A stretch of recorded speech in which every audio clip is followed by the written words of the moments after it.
The Nick Claxton Dayron Sharpe dilemma is an interesting one, and it's a conversation we need to have this offseason. I guess not necessarily right now, but I think it's something we should all talk about. Let's start off with the basics. Dayron Sharpe, 6'9", 265, give or take. Claxton's more of a 6'10", 6'11", 245. Dayron Sharpe, one of the best rebounders in all of basketball. I'd say he's top three. Really good screener, some real good playmaking and passing chops that are underrated, really good finisher around the rim, and just plays a bully ball style of basketball. The rim protection's not bad. I know he's 6'9", but he does get off the ground really quick, and he has some good anticipation. That being said, he has some foul trouble and isn't as versatile a defender as Claxton. Well, Nick Claxton, you have the whole defensive package. You obviously can protect the rim really well, preferably weak side shot blocker. Prefer you have someone bulkier as a power forward spot almost, or rather you can give him a help side shot blocker, which we can get in this draft class.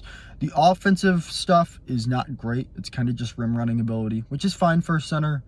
But it comes down to what do you think Jordy wants to do long term, and what kind of mentality you want to go forward with this basketball team. Now, if you plan on making Dayron Sharpe your starting center, you cannot keep Nick Claxton because you don't pay backup centers $25 million a year, and there's no way that Claxton's worth more as your backup center than he would be on the trade market. But that being said, if you want to move forward with Nick Claxton, you can keep him and Dayron Sharpe both in the lineup, as the money you'll probably be paying Dayron Sharpe is backup center money, and it makes sense.